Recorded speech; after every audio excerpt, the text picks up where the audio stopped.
Hello, जय हिंद, नमस्कार दोस्तों। आप सभी का स्वागत है आपके अपने YouTube channel online GK free classes में। आज के इस क्लास में हम रेलवे ग्रुप डी परीक्षा 2025 के लिए मॉडल पेपर नंबर 37 लेकर आए हैं। और मेरे भाई 37वें मॉडल पेपर के अंदर हमने बहुत ही इंपॉर्टेंट क्वेश्चनों को कवर किया है और ये सभी क्वेश्चन आपके रेलवे ग्रुप डी एग्जाम 2025 के लिए इम्पोर्टेंट रहेंगे।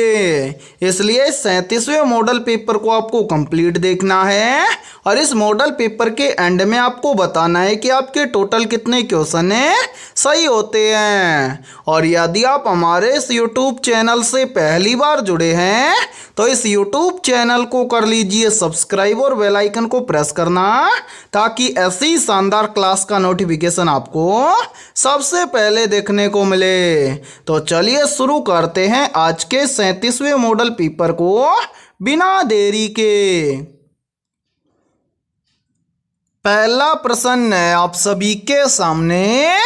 नीचे दिए गए प्रश्न में प्रश्न चिन्ह के स्थान पर आने वाली संख्या को ज्ञात करें। यानी कि पहला प्रश्न आप सभी के सामने नंबर एनालॉजी से संबंधित प्रश्न दिया गया है और आपसे पूछा गया है कि इस प्रश्न चिन्ह के स्थान पर कौन सी संख्या आएगी। तो मेरे भाई इस टाइप के प्रश्न को आप एग्जाम में देखते हैं, फटाफट से कैसे सोल्व करेंगे तो वो देखिए आपको जब भी एग्जाम के अंदर इस टाइप का प्रश्न दिया जाए तो आपको क्या करना है। सबसे पहले आपको यहाँ पर पता करना है कि 18 से यहाँ पर 30 कैसे बना है। यानी कि जिस प्रकार से 18 से यहाँ पर 30 बना है उसी प्रकार से हम यहाँ पर बताएंगे कि 36 से इस प्रश्न चिन्ह के स्थान पर कौन सी संख्या आएगी। तो मेरे भाई यहाँ पर देखिए 90% स्टूडेंट यहाँ पर बोलेंगे कि सर 18 से यहाँ पर 30 बन जाएगा कैसे। यदि हम 18 के अंदर क्या कर दें प्लस 12 कर दें तो 18 और 12 मिलकर बन जाएगा 30 और 30 यहाँ पर हमारे सामने दिया भी गया है। तो मेरे भाई यही सेम लॉजिक हम लगाएंगे इस 36 के अंदर और 36 से इस प्रश्न चिन्ह की वैल्यू ज्ञात करेंगे। तो करेंगे क्या, सेम इस 18 की तरह ही इस 36 के अंदर भी हम क्या कर देंगे प्लस 12 कर देंगे। तो 36 और 12 मिलकर बन जाएगा 48। अब हमें देखना है कि 48 किसी ऑप्शन में है। तो मेरे भाई ध्यान से देखिए किसी भी ऑप्शंस के अंदर हमें 48 नहीं दिया गया है, यानी कि इस प्रश्न को हम इस लॉजिक के आधार पर सोल्व नहीं कर सकते हैं। तो ऐसी कंडीशन में हम क्या करेंगे, तो देखिए एक प्रश्न यदि एक लॉजिक से सोल्व ना हो तो आपको क्या करना है, दूसरा लॉजिक लगाना है। अब यहाँ पर ध्यान से देखिए इस प्रश्न को दूसरे किस लॉजिक से और किस प्रकार से सोल्व किया गया है। तो सबसे पहले हम क्या करेंगे, यहां पर पता करेंगे कि 18 से यहां पर 30 कैसे बना है। तो मेरे भाई 18 से यहां पर 30 बनाने के लिए क्या किया गया है, सबसे पहले तो इस 18 को 2 के साथ में गुणा किया गया है। तो 18 को 2 के साथ में गुणा करेंगे तो यहां पर बन जाएगा 18 दुआ के 36 और इस 36 में से -6 करके यहां पर लिखा गया है 30। और मेरे भाई ध्यान से देखिए 30 यहां पर आप सभी के सामने दिया गया है। अब यही सेम लॉजिक हम लगाएंगे इस 36 के अंदर और इस 36 से इस प्रश्न चिन्ह की वैल्यू ज्ञात करेंगे। तो करेंगे क्या, सबसे पहले तो इस 36 को हम क्या करेंगे 2 के साथ में गुणा कर देंगे। तो यहाँ पर देखिए 36 को 2 के साथ में गुणा करेंगे तो यहाँ पर बन जाएगा 36 दुआ के 72 और जिस प्रकार से 36 में से 6 को कम करके यहाँ पर लिखा गया है 30, उसी प्रकार से हम 72 में से भी क्या कर देंगे 6 को कम कर देंगे। तो मेरे भाई 72 में से 6 को कम करेंगे तो यहाँ पर बचेगा 66, यानी कि इस प्रश्न चिन्ह के स्थान पर संख्या भरी जाएगी 66। अब हमें देखना है कि संख्या 66 किसी ऑप्शन में है। तो आंसर संख्या 66 हमें दी गई है ऑप्शन बी के अंदर। तो पहले प्रश्न के अंदर ऑप्शन बी हो जाएगा सभी का करेक्ट आंसर। तो उम्मीद करता हूं कि पहला प्रश्न आपको अच्छे से क्लियर हो गया होगा और जब भी इस टाइप का प्रश्न आपको एग्जाम में दिया जाएगा तो आप फटाफट से सोल्व कर लेंगे, ठीक है। और इसी के साथ में देखिए आप सभी के लिए बहुत ही इंपॉर्टेंट सूचना है। यदि आप पहली बार के अंदर रेलवे ग्रुप डी एग्जाम 2025 को क्रैक करना चाहते हैं तो हमने आपके रेलवे ग्रुप डी एग्जाम 2025 के लिए जीके, जीएस, साइंस, मैथमेटिक्स और रीजनिंग यानी कि ऑल सब्जेक्ट के ऊपर मोस्ट इम्पोर्टेंट क्वेश्चंस का मास्टर पीडीएफ सेट तैयार किया है। और जो भी अभ्यर्थी ये मास्टर पीडीएफ सेट लेना चाहता है वो हमारे इस व्हाट्सएप नंबर पर कांटेक्ट करके ले सकता है। और मेरे भाई इस कंप्लीट मास्टर पीडीएफ सेट की प्राइस हमने रखी है मात्र और मात्र 80 रुपये, यानी कि 80 रुपये की फीस के अंदर आपको रेलवे ग्रुप डी एग्जाम 2025 के लिए ऑल सब्जेक्ट के ऊपर फुल सॉल्यूशन के साथ में रामबाण क्वेश्चनों का मास्टर पीडीएफ सेट दिया जाएगा।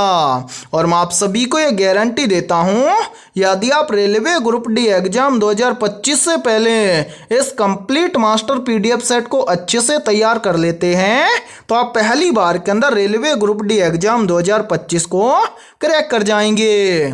तो मेरे भाई जल्दी से जाइए और इस व्हाट्सएप नंबर पर आप कांटेक्ट करके इस मास्टर पीडीएफ सेट को ले सकते हैं और एग्जाम से पहले अपनी कंप्लीट तैयारी को मजबूत बना सकते हैं। ठीक है, तो चलिए फिर अगला प्रश्न देखते हैं। दूसरा प्रश्न है आप सभी के सामने। एक निश्चित कूट भाषा में ACEG को NPRT लिखा जाता है तो उसी कूट भाषा में ADGJ को क्या लिखा जाएगा। यानी कि ये दूसरा प्रश्न आप सभी के सामने कोडिंग डिकोडिंग से संबंधित प्रश्न दिया गया है। तो मेरे भाई कोडिंग डिकोडिंग से संबंधित प्रश्न को आप एग्जाम में देखते हैं फटाफट से कैसे सोल्व करेंगे तो वो देखिए आपको जब भी एग्जाम के अंदर कोडिंग डिकोडिंग से संबंधित प्रश्न दिया जाए तो आपको क्या करना है, सबसे पहले आपको यहाँ पर पता करना है कि ACEG को यहाँ पर NPRT कैसे लिखा गया है। फिर उसी प्रकार से हम यहाँ पर बताएंगे कि ADGJ को क्या लिखा जाएगा। तो मेरे भाई यहाँ पर ध्यान से देखिए इस प्रश्न को किस प्रकार से सोल्व किया गया है। तो एक बार इन सभी को यहाँ से हटा देते हैं ताकि आपको समझने में कोई भी प्रॉब्लम ना आए। मेरे भाई सबसे पहले यहाँ पर देखिए, यहाँ पर हमें दिया गया है ACEG, इसको क्या लिखा गया है मेरे भाई, इसको लिखा गया है NPRT। ठीक है, अब यहाँ पर हम क्या करेंगे, पता करेंगे कि इसको यहाँ पर ये कैसे लिखा गया है। तो जब भी आपको इस टाइप का प्रश्न दिया जाए तो आपको क्या करना है, सबसे पहले आपके सामने जितने भी अल्फाबेट लेटर दिए गए हैं उन सभी का आपको कर लेना है नंबरिंग। जैसे यहाँ पर देखिए मेरे भाई ए है, ए आता है 1 नंबर पर है, ए के बाद में है सी आता है 3 नंबर पर है, सी के बाद में है ई आता है 5 नंबर पर है, ई के बाद में है जी आता है 7 नंबर पर है। इसी प्रकार से आगे देखिए, आगे दिया गया है एन आता है कितने नंबर पर, 14 नंबर पर है। एन के बाद में क्या है, पी आता है 16 नंबर पर है। पी के बाद में है आर आता है 18 नंबर पर है।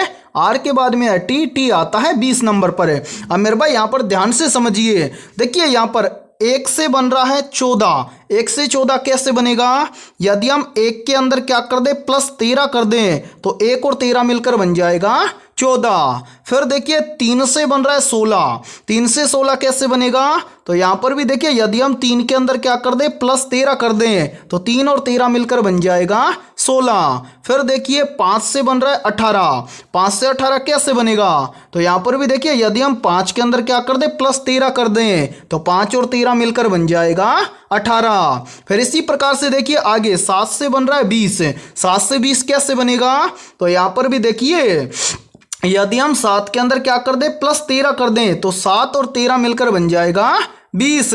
यानी कि मेरे भाई यहाँ पर क्या किया गया है, जो ये वाले अल्फाबेट लेटर दिए गए हैं इन सभी के अंदर प्लस 13 करके ये वाले अल्फाबेट लेटर लिखे गए हैं। उम्मीद करता हूँ कि यहाँ पर आप आसानी से बता दोगे कि ADGJ को क्या लिखा जाएगा।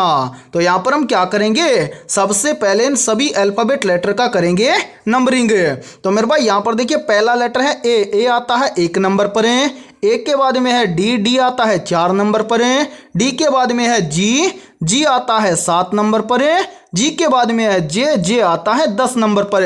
अब इन सभी में हम क्या करेंगे, +13 करेंगे। तो मेरे भाई ध्यान से देखिए, 1 के अंदर +13 करेंगे तो 1 और 13 मिलकर बन जाएगा 14। 14 नंबर पर अल्फाबेट लेटर आता है एन, तो यहां पर भरेंगे एन। ठीक है, उसके बाद में क्या है 4, 4 के अंदर +13 करेंगे तो 4 और 13 मिलकर बन जाएगा कितना 17। 17 नंबर पर अल्फाबेट लेटर आता है क्यों, तो दूसरा लेटर भरेंगे क्यों।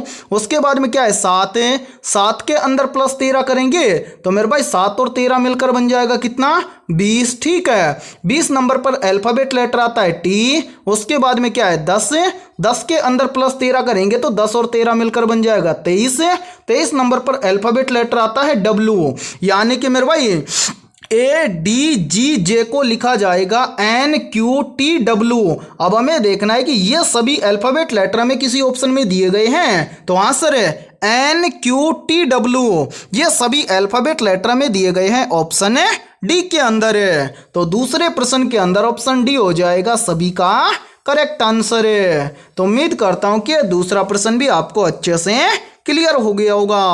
और जब भी आपको एग्जाम के अंदर कोडिंग डिकोडिंग से संबंधित प्रश्न दिया जाएगा तो आप फटाफट से सोल्व कर लेंगे। ठीक है, और मेरे भाई इस टाइप के प्रश्न को आप तभी सोल्व कर पाओगे जब आपको कंप्लीट अल्फाबेट लेटर याद होंगे तो। ठीक है, तो चलिए फिर अगला प्रश्न देखते हैं।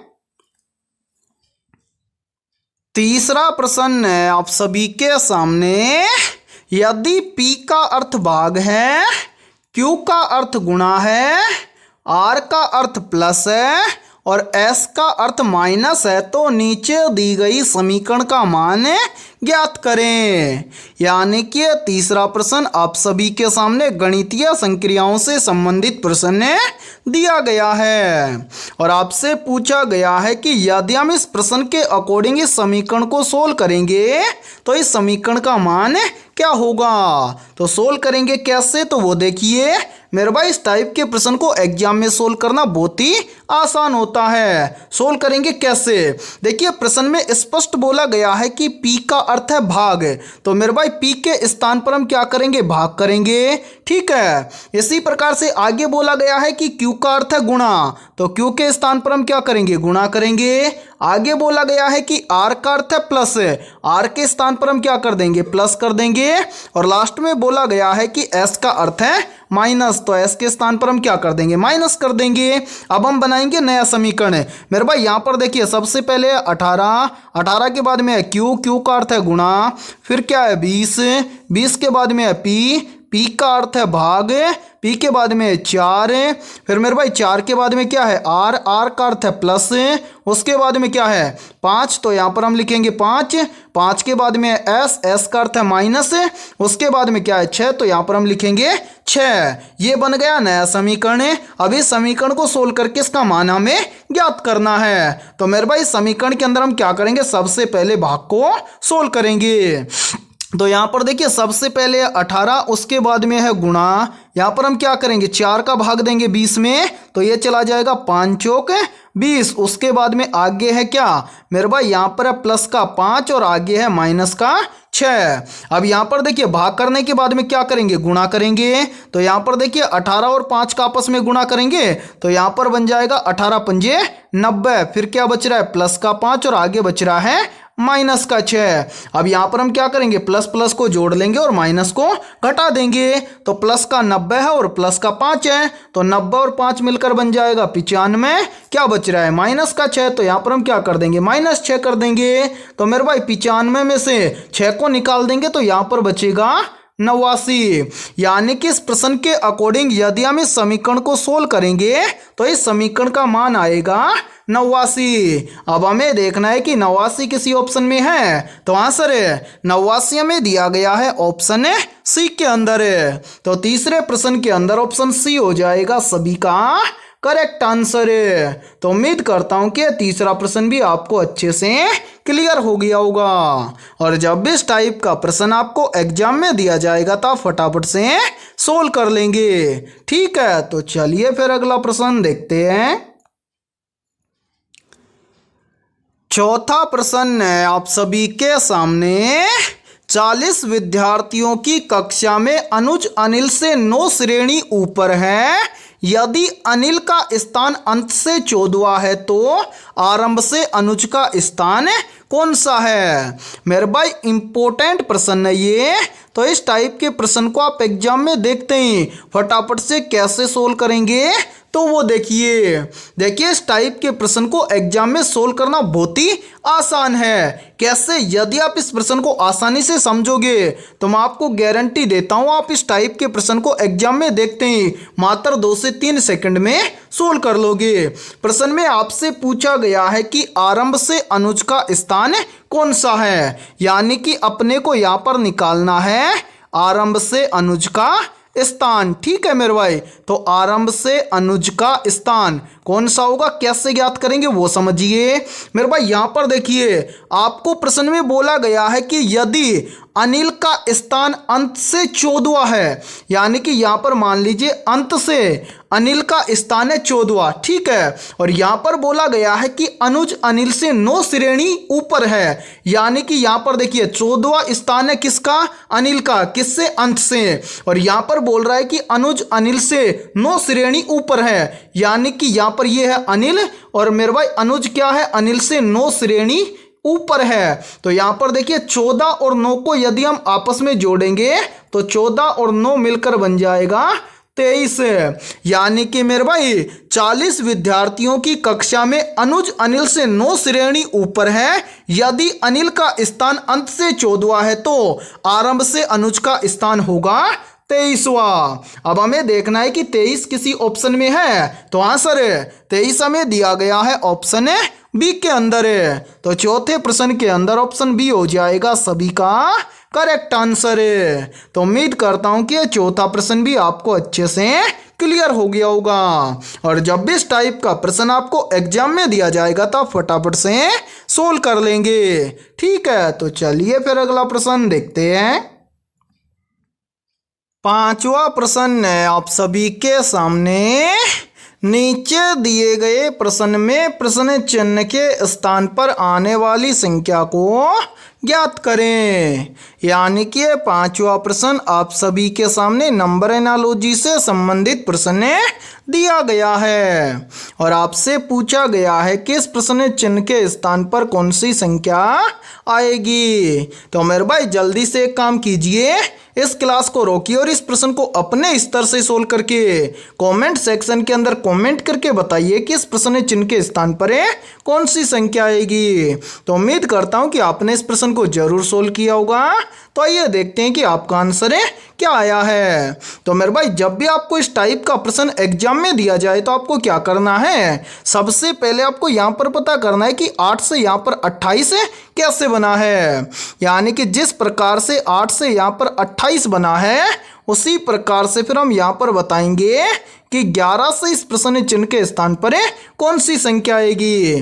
तो मेरे भाई यहाँ पर ध्यान से देखिए इस प्रश्न को किस प्रकार से सोल्व किया गया है। यहाँ पर देखिए 8 से 28 बनाने के लिए क्या किया गया है, तो मेरे भाई सबसे पहले इस 8 को किया गया है 3 के साथ में गुणा, तो यहाँ पर बन जाएगा 8 तिया के 24, और मेरे भाई यदि हम इस 24 के अंदर क्या कर दें, +4 कर दें, तो 24 और 4 मिलकर बन जाएगा 28। और ध्यान से देखिए 28 यहाँ पर आप सभी के सामने दिया गया है। अब यही सेम लॉजिक हम लगाएंगे 11 के अंदर और इस प्रश्न चिन्ह की वैल्यू ज्ञात करेंगे। तो करेंगे क्या, जिस प्रकार से 8 को 3 के साथ में गुणा किया गया है उसी प्रकार से इस 11 को भी हम क्या कर देंगे, 3 के साथ में गुणा कर देंगे। तो यहाँ पर बन जाएगा 11 तिया के 33, और मेरे भाई यहाँ पर 24 के अंदर +4 करके यहाँ पर 28 लाया गया है, उसी प्रकार से इस 33 के अंदर भी हम क्या कर देंगे, +4 कर देंगे। तो 33 और 4 मिलकर बन जाएगा 37, यानी कि इस प्रश्न चिन्ह के स्थान पर संख्या भरी जाएगी 37। और जिन भी अभ्यर्थियों का आंसर 37 आया था समझना उनकी तैयारी बेहतर है। और मेरे भाई ध्यान से देखिए 37 दिया गया है हमें ऑप्शन बी के अंदर है, तो 5वें प्रश्न के अंदर ऑप्शन बी हो जाएगा सभी का करेक्ट आंसर है। तो उम्मीद करता हूं कि जब भी आपको इस टाइप का प्रश्न एग्जाम में दिया जाएगा तो आप फटाफट से सोल्व कर लेंगे। ठीक है, तो चलिए फिर अगला प्रश्न देखते हैं। छठा प्रश्न है आप सभी के सामने, भारत में पहली रेल कब एवं कहां से कहां तक चली थी। मेरे भाई मोस्ट इंपोर्टेंट प्रश्न है ये, तो जल्दी से बताइए इन चारों में से करेक्ट आंसर है क्या होगा।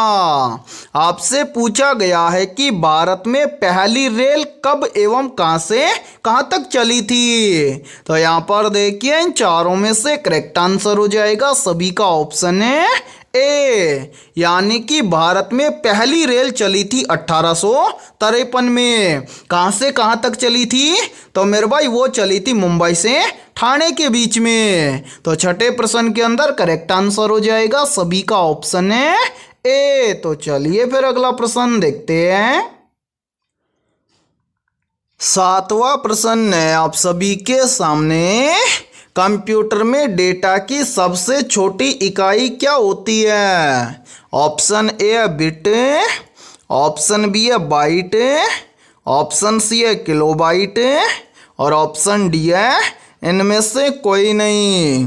तो यहाँ पर देखिए इन चारों में से करेक्ट आंसर हो जाएगा सभी का ऑप्शन है ए, यानी कि कंप्यूटर में डेटा की सबसे छोटी इकाई होती है बिट। तो सातवें प्रश्न के अंदर करेक्ट आंसर हो जाएगा सभी का ऑप्शन है ए। तो चलिए फिर अगला प्रश्न देखते हैं।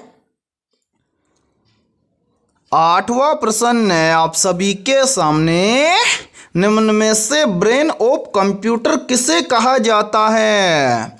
ऑप्शन ए हार्ड डिस्क को, ऑप्शन बी है रैम मेमोरी को, ऑप्शन सी है सीपीयू को और ऑप्शन डी है एएलयू को। तो जल्दी से बताइए इन चारों में से करेक्ट आंसर है क्या होगा। आपसे पूछा गया है कि ब्रेन ऑफ कंप्यूटर किसे कहा जाता है, या फिर देखिए मेरे भाई इसी प्रश्न को एग्जाम के अंदर ऐसे भी पूछ लिया जाता है। प्रश्न पूछा जाता है कि कंप्यूटर का मस्तिष्क किसे कहा जाता है। तो यहाँ पर देखिए इन चारों में से करेक्ट आंसर हो जाएगा सभी का ऑप्शन है सी, यानी कि कंप्यूटर का मस्तिष्क या ब्रेन ऑफ कंप्यूटर कहा जाता है सीपीयू को। तो आठवें प्रश्न के अंदर करेक्ट आंसर हो जाएगा सभी का ऑप्शन है सी। और मेरे भाई इस क्लास के अंदर आपको एंड तक बने रहना है, क्योंकि इस क्लास के अंदर हमने उन्हीं क्वेश्चनों को कवर किया है जो क्वेश्चन आपके रेलवे ग्रुप डी एग्जाम 2025 के लिए इंपॉर्टेंट रहेंगे। ठीक है, और मेरे भाई यहाँ पर देखिए एक प्रश्न का आंसर सभी को कमेंट सेक्शन के अंदर कमेंट करके बताना है। आप सभी को बताना है कि सीपीयू का पूरा नाम क्या होता है। ठीक है, तो चलिए फिर अगला प्रश्न देखते हैं। नौवां प्रश्न है आप सभी के सामने, निम्नलिखित में से स्वराज पार्टी की स्थापना कब हुई थी। ऑप्शन ए 1920 में, ऑप्शन बी है 1923 में, ऑप्शन सी है 1925 में और ऑप्शन डी है 1930 में। तो यहाँ पर देखिए इन चारों में से करेक्ट आंसर हो जाएगा सभी का ऑप्शन है बी, यानी कि स्वराज पार्टी की स्थापना हुई थी 1923 में। और यदि आपसे कंप्लीट डेट पूछे कि स्वराज पार्टी की स्थापना कब हुई थी, तो मेरे भाई याद रखना 1 जनवरी 1923 में हुई थी स्वराज पार्टी की स्थापना। और किसने की थी, तो मेरे भाई याद रखना स्वराज पार्टी की स्थापना की थी मोतीलाल नेहरू और चित्तरंजन दास ने। कब की थी, 1 जनवरी 1923 में। तो 9वें प्रश्न के अंदर करेक्ट आंसर हो जाएगा सभी का ऑप्शन है बी। और मेरे भाई वेरी वेरी इंपॉर्टेंट प्रश्न है ये, चाहे तो आप इस प्रश्न का स्क्रीनशॉट भी ले सकते हैं या फिर आप इस प्रश्न को अपनी नोटबुक के अंदर आप नोट भी कर सकते हैं। ठीक है, तो चलिए फिर अगला प्रश्न देखते हैं। 10वां प्रश्न है आप सभी के सामने, पवन ऊर्जा से विद्युत उत्पन्न करने की प्रक्रिया को क्या कहते हैं। ऑप्शन ए हाइड्रो पावर है, ऑप्शन बी है सोलर पावर है, ऑप्शन सी है विंड पावर है और ऑप्शन डी है न्यूक्लियर पावर है। तो यहाँ पर देखिए इन चारों में से करेक्ट आंसर हो जाएगा सभी का ऑप्शन है सी, यानी कि पवन ऊर्जा से विद्युत उत्पन्न करने की प्रक्रिया को कहते हैं विंड पावर है। तो 10वें प्रश्न के अंदर करेक्ट आंसर हो जाएगा सभी का ऑप्शन है सी। और मेरे भाई यहाँ पर देखिए, यदि ये क्लास आपको पसंद आ रही है तो जल्दी से एक बार इस क्लास को लाइक कर दीजिए। और यदि आप हमारे इस YouTube चैनल से पहली बार जुड़े हैं तो इस YouTube चैनल को कर लीजिए सब्सक्राइब और बेल आइकन को प्रेस करना, ताकि ऐसी ही शानदार क्लास का नोटिफिकेशन आपको सबसे पहले देखने को मिले। ठीक है, तो चलिए फिर अगला प्रश्न देखते हैं। 11वां प्रश्न है आप सभी के सामने। भारतीय संविधान में मौलिक कर्तव्य किस अनुच्छेद में वर्णित हैं? मेरे भाई ये प्रश्न आरआरबी ग्रुप डी एग्जाम 2022 के अंदर पूछा गया प्रश्न है। तो जल्दी से बताइए इन चारों में से करेक्ट आंसर क्या होगा। आप सभी से पूछा गया है कि भारतीय संविधान में मौलिक कर्तव्य किस अनुच्छेद में वर्णित हैं। तो यहाँ पर देखिए इन चारों में से करेक्ट आंसर हो जाएगा सभी का ऑप्शन है बी, यानी कि मौलिक कर्तव्य भारतीय संविधान के अनुच्छेद 51A में वर्णित हैं। तो 11वें प्रश्न के अंदर करेक्ट आंसर हो जाएगा सभी का ऑप्शन है बी। ठीक है, तो चलिए फिर अगला प्रश्न देखते हैं। 12वां प्रश्न है आप सभी के सामने। निम्नलिखित में से किस ग्रह के सबसे अधिक उपग्रह हैं? तो यहाँ पर देखिए इन चारों में से करेक्ट आंसर हो जाएगा सभी का ऑप्शन है बी, यानी कि शनि ग्रह के सबसे अधिक उपग्रह हैं। तो 12वें प्रश्न के अंदर करेक्ट आंसर हो जाएगा सभी का ऑप्शन है बी। तो चलिए फिर अगला प्रश्न देखते हैं।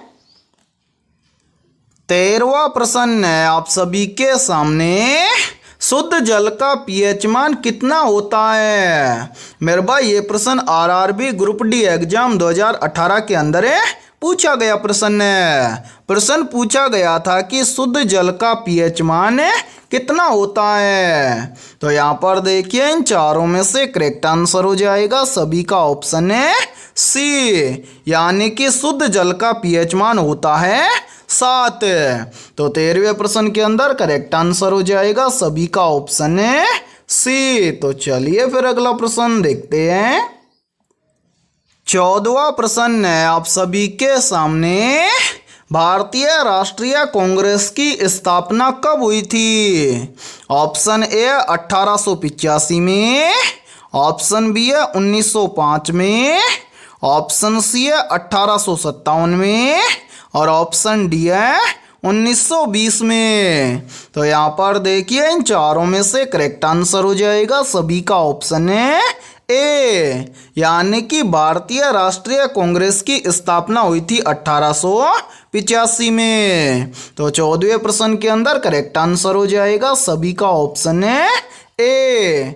और मेरे भाई यहाँ पर देखिए यहीं से क्वेश्चन और बनता है और ये क्वेश्चन भी काफी बार एग्जाम के अंदर रिपीट होता है। प्रश्न पूछा जाता है कि बंगाल का विभाजन कब हुआ था? तो मेरे भाई याद रखना बंगाल का विभाजन हुआ था 1905 में। ठीक है, तो चलिए फिर अगला प्रश्न देखते हैं। 15वां प्रश्न है आप सभी के सामने। भारत का सबसे बड़ा प्राकृतिक बंदरगाह कौन सा है? ऑप्शन ए कोलकाता बंदरगाह, ऑप्शन बी है चेन्नई बंदरगाह, ऑप्शन सी है कोचीन बंदरगाह और ऑप्शन डी है मुंबई बंदरगाह। तो जल्दी से बताइए इन चारों में से करेक्ट आंसर क्या होगा। आपसे पूछा गया है कि भारत का सबसे बड़ा प्राकृतिक बंदरगाह कौन सा है। तो यहाँ पर देखिए इन चारों में से करेक्ट आंसर हो जाएगा सभी का ऑप्शन है डी, यानी कि भारत का सबसे बड़ा प्राकृतिक बंदरगाह है मुंबई। तो 15वें प्रश्न के अंदर करेक्ट आंसर हो जाएगा सभी का ऑप्शन है डी। तो चलिए फिर अगला प्रश्न देखते हैं। 16वां प्रश्न है आप सभी के सामने। डल झील भारत के निम्न में से किस राज्य में स्थित है? ऑप्शन ए गुजरात राज्य में, ऑप्शन बी है हिमाचल प्रदेश राज्य में, ऑप्शन सी है जम्मू और कश्मीर राज्य में, और ऑप्शन डी है उत्तर प्रदेश राज्य में। तो यहाँ पर देखिए इन चारों में से करेक्ट आंसर हो जाएगा सभी का ऑप्शन है सी, यानी कि डल झील भारत के जम्मू और कश्मीर राज्य में स्थित है। तो 16वें प्रश्न के अंदर करेक्ट आंसर हो जाएगा सभी का ऑप्शन है सी। तो चलिए फिर अगला प्रश्न देखते हैं। 17वां प्रश्न है आप सभी के सामने, भारत का एकमात्र सक्रिय ज्वालामुखी कौन सा है? मेरे भाई मोस्ट इम्पोर्टेंट प्रश्न है ये, तो जल्दी से बताइए इन चारों में से करेक्ट आंसर है क्या होगा। आपसे पूछा गया है कि भारत का एकमात्र सक्रिय ज्वालामुखी कौन सा है। तो यहाँ पर देखिए इन चारों में से करेक्ट आंसर हो जाएगा सभी का ऑप्शन है सी, यानी कि भारत का एकमात्र सक्रिय ज्वालामुखी है बैरन द्वीप। तो 17वें प्रश्न के अंदर करेक्ट आंसर हो जाएगा सभी का ऑप्शन है सी। और मेरे भाई इस क्लास के अंदर जितने भी क्वेश्चन होंगे सभी क्वेश्चन इंपॉर्टेंट रहेंगे, और यदि आपको किसी भी क्वेश्चन के अंदर कोई भी डाउट है तो आप उस क्वेश्चन के बारे में कमेंट सेक्शन के अंदर पूछ सकते हैं। ठीक है, तो चलिए फिर अगला प्रश्न देखते हैं। 18वां प्रश्न है आप सभी के सामने, निम्नलिखित में से लोकटक झील भारत के किस राज्य में स्थित है? मेरे भाई ये प्रश्न आरआरबी ग्रुप डी एग्जाम 2018 के अंदर पूछा गया प्रश्न है। तो जल्दी से बताइए इन चारों में से करेक्ट आंसर क्या होगा। आपसे पूछा गया है कि लोकटक झील भारत के किस राज्य में स्थित है। तो यहाँ पर देखिए इन चारों में से करेक्ट आंसर हो जाएगा सभी का ऑप्शन है ए, यानी कि लोकटक झील भारत के मणिपुर राज्य में स्थित है। तो 18वें प्रश्न के अंदर करेक्ट आंसर हो जाएगा सभी का ऑप्शन है ए। और मेरे भाई यहाँ पर देखिए आप सभी के लिए बहुत ही इंपॉर्टेंट सूचना है, यदि आप पहली बार के अंदर रेलवे ग्रुप डी एग्जाम 2025 को क्रैक करना चाहते हैं तो हमने आपके रेलवे ग्रुप डी एग्जाम 2025 के लिए ऑल सब्जेक्ट के ऊपर 25,000 प्लस रामबाण क्वेश्चनों का मास्टर पीडीएफ सेट तैयार किया है। और जो भी अभ्यर्थी ये कंप्लीट मास्टर पीडीएफ सेट लेना चाहता है वो हमारे इस व्हाट्सएप नंबर पर कांटेक्ट करके ले सकता है। व्हाट्सएप नंबर है 7374826893। ये हमारा व्हाट्सएप नंबर है।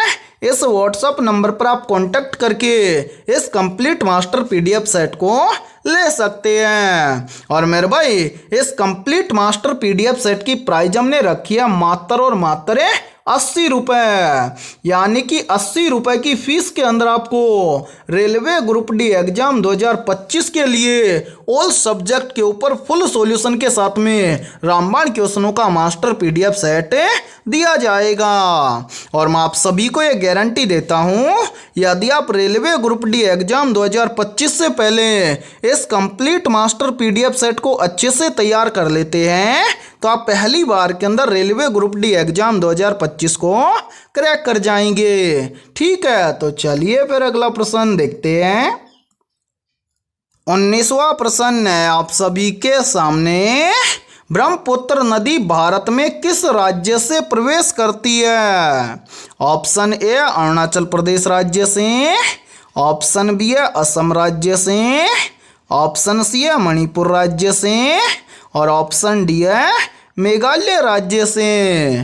तो यहाँ पर देखिए इन चारों में से करेक्ट आंसर हो जाएगा सभी का ऑप्शन है ए, यानी कि ब्रह्मपुत्र नदी भारत में अरुणाचल प्रदेश राज्य से प्रवेश करती है। तो 19वें प्रश्न के अंदर करेक्ट आंसर हो जाएगा सभी का ऑप्शन है ए। और मेरे भाई यहाँ पर देखिए यहीं से एक क्वेश्चन और पूछा जाता है क्वेश्चन पूछा जाता है कि भारत की सबसे चौड़ी नदी कौन सी है। तो मेरे भाई याद रखना, भारत की सबसे चौड़ी नदी है ब्रह्मपुत्र नदी। ठीक है, और यहीं से क्वेश्चन और बनता है।